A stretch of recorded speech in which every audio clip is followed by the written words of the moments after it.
everybody, and welcome to another edition of Vegas Apocalypse. If you caught the last installment of this, you'll remember when I talked about how I even came up with the idea of this show, Vegas Apocalypse. I got the idea about 2 years ago. I was in the Philippines, and if you get American movies in the Philippines on DVD, you'll find most of them tend to be bootlegs. And I was watching this movie, or this TV series called Dominion, where it had a bunch of fallen angels who came down to Earth, and they were taking over, and they were actually at war with God on this, because God wanted to destroy everybody on Earth, and these angels wanted to protect Earth. And of course, where did they set up their base? In Las Vegas, and Michael the Archangel had his base in the stratosphere. And when I saw that, it just occurred to me how many science fiction movies, comics, books like Stephen King's The Stand, the movies and literature that have apocalyptic themes that somehow make their center in Las Vegas. So I thought it would be just kind of a fun thing to capitalize on. Little did I know that within a few years we would be having the coronavirus. Right now, Vegas is shut down. From where I live, you can sit on the parking lot or walk to the parking lot, and you can see all the lights of Vegas. But if you were to actually drive down there, you'd find out that it's a ghost town, that nobody is there. And as of today, there have been 5 businesses that have been fined for being open. And so a week ago, the governor said that he was going to let the cities decide if they were going to prosecute. And then the mayor said, okay, no, we're not going to prosecute. Well, somewhere along the way, somebody decided that it was time to start prosecuting, and that's really a good thing, because if we don't have this quarantine, ultimately it's going to get worse and worse and worse. And one thing that I keep seeing on Facebook is this notion, why are you publicizing all these people who are getting the coronavirus, but you're not publicizing the people who have got it and have recovered? And the answer is simple. Some of those who have recovered have had false recoveries. I mean, that's how the tests were false on that, and they wound up getting them back, and they become carriers. And the most dangerous thing right now would be to fall into a sense of false optimism and just reopen everything, pack the churches by Easter, open Vegas, and guess what? Right now we're number 1, and if we do that, we'll continue to be number 1, and I don't think that's the kind of thing we want to be number 1 on. And so, while I could be spending this time, as I have on previous episodes, talking about all the interesting things about Vegas, taking on a tour of Fremont Street, or talking about attractions that once existed that are no longer with us, like Bonnie Springs Ranch, which was kind of a cowboy-themed ghost town kind of place. And anyway, now that's been torn down, and that's going to be another neighborhood, another development, another real estate development. And of course, Vegas is going crazy with real estate developments, and now we're almost going to another depression. Way to go, real estate developers. So basically, I'm not going out anywhere unless it's absolutely necessary, like to the grocery store or to get things. I've emailed or I've talked to people on Facebook who are having their groceries delivered to them. Maybe that's something I should be looking into. But right now, I'm not going anywhere. But a few days ago, I did decide to get in the car. I'm going out for supplies, and I just wanted to see what was going on in the rest of the county, the rest of Clark County. And of course, I went out, made sure that I had my own supplies to keep me safe, including some latex gloves. Okay, so today we're going to do a scavenger hunt. I've been practicing the social distancing and not going anywhere, which really wasn't a stretch for me, but it has been a problem getting, the basic things, and I think I'm good for the next month and a half regarding toilet paper, not because I've been hoarding anything or anything like that, no. But, I bought some in the past before this even came out. I'm living by myself, so I'm not going to be using that much. So I think I'm okay there. But you never know how long this thing's going to go on. It was last Sunday. I went out to get paper towels, and I couldn't even find paper towels because I was running out of paper towels. And I went to 2 grocery stores. Of course, the shelves were wiped clean of them. No more. Everybody got to them. Finally, I found one at a nearby Target, and it wasn't the kind of paper towels I normally use, but hey, beggars can't be choosers these days. So I went and I got those and came back out. So today, again, trying to keep a respectful 3 feet or 6 foot distance from everybody and trying not to touch or breathe on anybody. And I also brought along some other extra things here. I'm going to have to go get gas. So, got some latex gloves here. I understand that it's kind of difficult for some people to get these gloves. And I bought these almost a year ago, really. I bought these a year ago, and I haven't really used them a lot. But today they're going to come helpful. When I go to the gas pump, of course, I'm going to put it on. When I go to withdraw money, I'm going to put it on when I punch that. And then afterwards, I'm going to be throwing out everything, just tossing it in the nearest garbage can. So I think this might be helpful.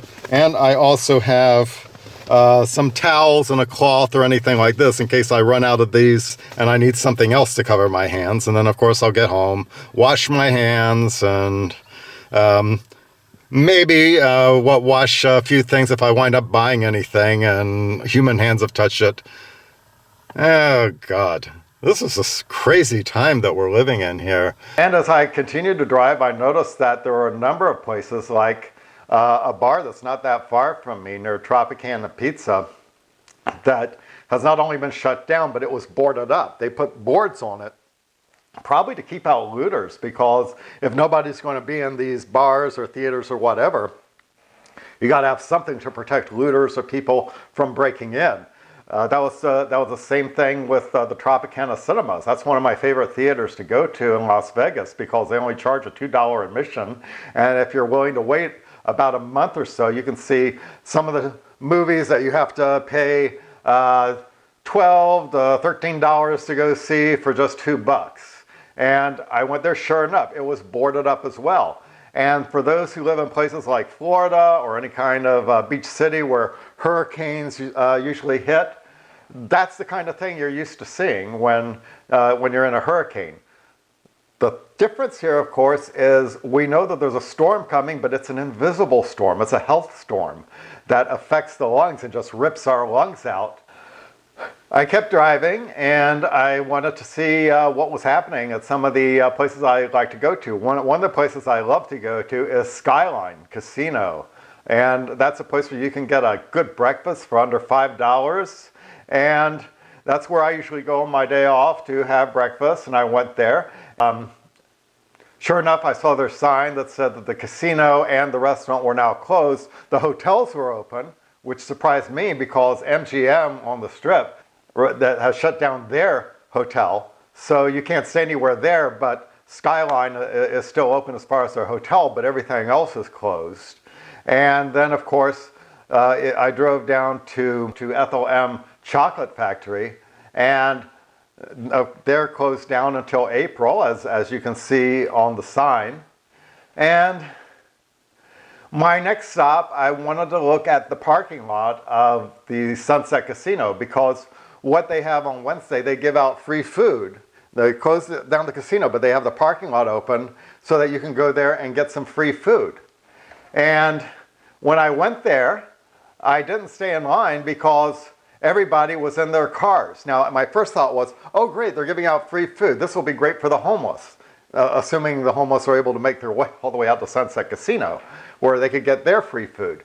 But instead, everybody was in their cars, and it was a traffic jam that went all the way from inside Sunset, all the way to Sunset Street, and then further down past the shopping center, as you can see right now on this video.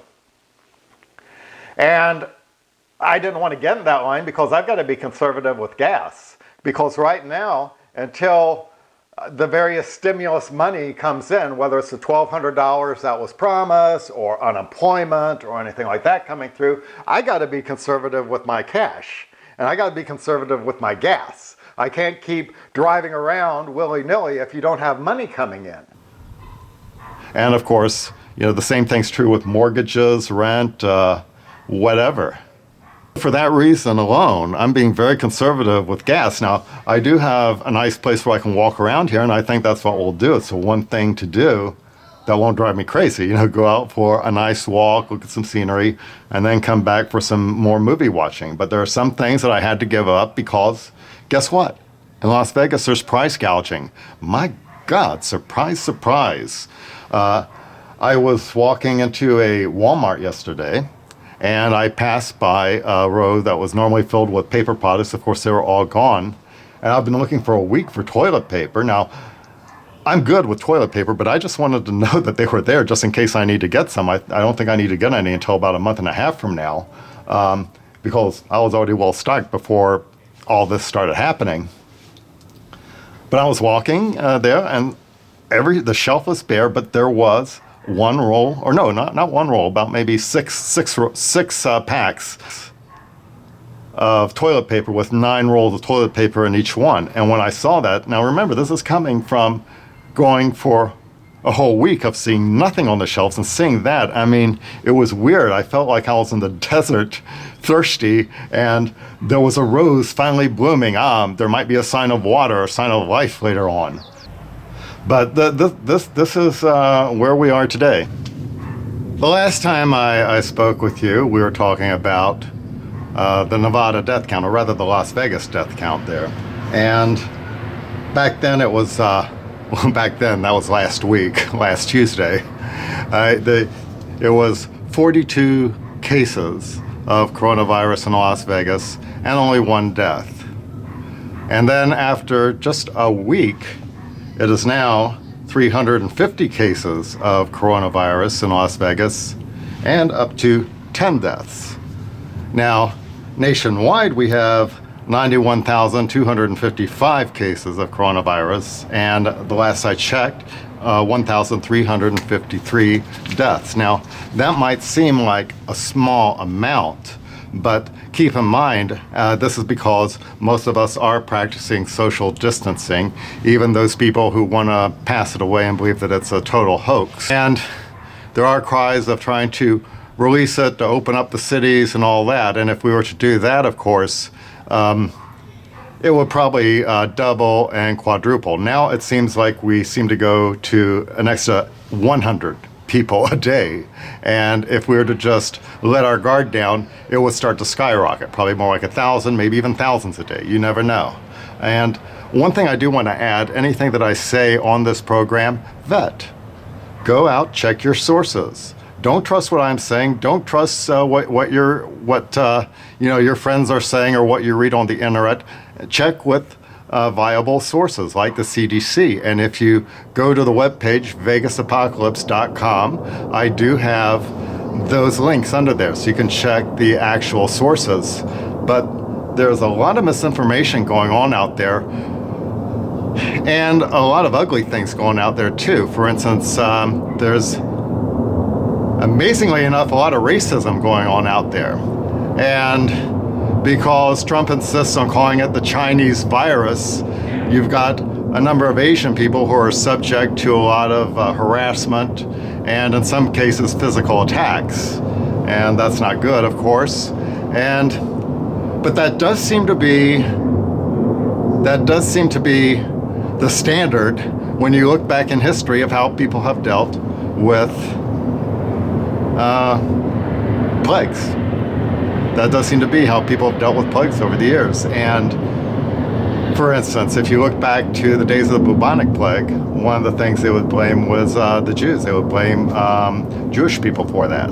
And so today you see them criticizing China, and I'm reading such ugly things like, oh, because they eat dogs and they don't care about, they've got, a lot of filth over there, and that's why we have a skyrocketing coronavirus epidemic. Well, have you ever checked to see what's in American food? I mean, we actually have laws on our books that talk about the amount of, I kid you not, poop that's allowed in food.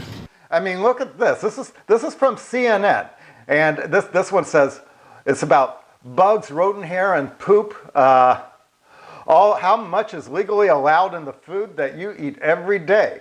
And yes, there can be up to 450 insect parts and 9 rodent hairs in every 16-ounce box of spaghetti. I just ate spaghetti today. Did any of that stuff get in my system? What do we got here? How much rodent dung is in your coffee? How many maggots are in your pizza slice? Mold in the jelly on your toast? They call them food defects. These dismembered creatures and their excrement are the unfortunate byproduct of growing and harvesting food. It is economically impractical to grow, harvest, or process raw products that are totally free of non-hazardous, naturally occurring, unavoidable defects. So the FDA has established standards to keep the food defects for a minimum. In other words, not to keep them totally out, just to keep them from a minimum. Your coffee beans are allowed by the FDA to have an average of 10 milligrams of animal poop in them. Isn't that great? As you sprinkle black powder on your morning eggs, this is what it says. Try not to think about the fact that you may be eating more than 40 insect fragments with every teaspoon, along with a smidgen of rodent hairs. So when you hear somebody doing these anti-Asian comments, remind them of this. We are in no position to tell any country how they should live. And in fact, if anything, they're able to protect themselves better. We're now #1 with coronavirus. And China at one point was beating us, and then they got everything under control, then they loosened restrictions, and now it's back up again. So we have to be really careful before we start packing churches or opening up Vegas or what have you. So there's no excuse for it. America is not in any condition to talk, and we really do need some leadership here. And in Louisiana, they had Mardi Gras at the height of all this, and of course, Louisiana then became an epicenter for the coronavirus. The mayor of New Orleans began to blame the fact that the federal government didn't tell them that they needed to close down. You know, she started blaming Trump. Why do you need to blame Trump? You've got the scientists out there. You've got the medical professionals already telling you. And if that should tell you anything, don't listen to the president when it comes to medical advice. You're really going to wait and you're going to take advice, as the Facebook meme says, from somebody who looked directly into a solar eclipse? You don't need to wait for Trump or for the government or for anyone to tell you that congregating in a mass like that is not a good thing to do right now. And in my opinion, any business that opens, if Trump says, okay, America, you're open, and if the mayor of Las Vegas says, okay, Las Vegas, you're open, and businesses open, my feeling, all these businesses are opening themselves up to lawsuits. You know it's dangerous, and yet you're going to open your business anyway. I don't think any amount of waivers is going to cover that. You need to go to reliable sources, and that includes you, Mayor. Start looking at the CDC, and don't open this city. Do not open this city until we've either come up with some kind of a vaccine, a way of controlling this, or if it's gone down so low. But whoever you listen to, don't listen to these armchair critics, and I'm including myself in that. Double check your sources. One thing that we have been seeing are all these pastors, fundamentalists, even people who wouldn't call themselves fundamentalists, just bragging about how they're going to pack their churches, God's going to protect them and all. Well, we have a Virginia pastor, Landon Spradlin, 66, pastor and traveling musician, died on Wednesday, March the 25th, at a hospital in North Carolina after testing positive for COVID-19. At first reported by Patch, nearly 2 weeks before his death, Spradlin shared a meme on his Facebook page suggesting the media can manipulate your life. So he decided that he would not let the media manipulate his life. And now he is no longer with us. And we have had great groups of people getting together to pray, and they have come away. Some of them have come away with coronavirus. And then one of the most stupidest things that I've read was on a thread where somebody said, well, those of you who move to the big cities are taking your chances. There's lots of diseases in the big cities, and they're acting like because they're in a rural part of America that somehow they're immune to it. Well, not quite the case. Look, I book reservations in Las Vegas, and I can tell you that people come from all over the United States and the world, but all over the United States from rural areas as well. I remember booking a reservation where they were coming from Lake City or Jacksonville, Florida, or places like that. And so if we were to just let our guard down, all these people coming from the rural areas to come to Las Vegas to do things that they would even oppose in their small towns, and then if they pick up the disease, they're going to bring it back to their rural places, and you're going to have to deal with it there. Nobody's going to be safe from this. So we all have to take precautions. And what I'm going to do today is basically the same thing you're probably doing: stay home. So now I think I'm just going to take you for a little walk here to go outside, and we're going to do something minor like checking the mail.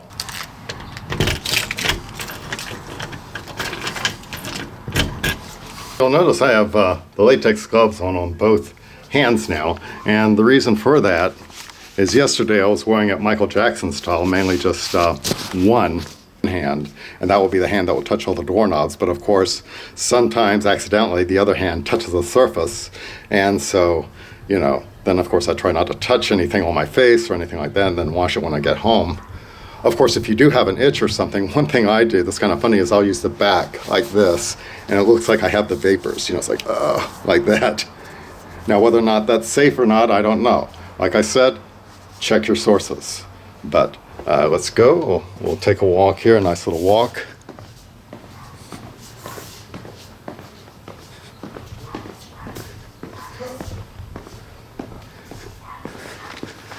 And I'm kind of doing this. Pretend you're a movie star and you're trying to avoid the press. So if you see somebody coming this way, walk the other way. If you wind up passing, I turn my head so I'm not, breathing the oxygen. A very paranoia can be your friend. And I like this route. It's kind of a long way to the mailbox, simply because I get to go up and down steps, and that's good exercise. And coming over here, you can see my condo over there with the mountain right behind it. And here, this is my backyard. This is the very end of the condo complex, and as you can see, there's nothing up here. And that's the mountain I tried to climb in the last episode. And of course, you can see over here that looks like there is somebody else out there trying to isolate themselves as well. I wonder if they'll make it up the top of the mountain. And they have closed Lake Mead, so if you go further, I don't know how much further you can go before you come to the ranger station. I'm not sure if you can go any further or not, but if you want to self-isolate yourself, that's the one place to do it. And from this area of the parking lot, you can see the ghost town that is Las Vegas. And now we made it to our destination, the mailbox. So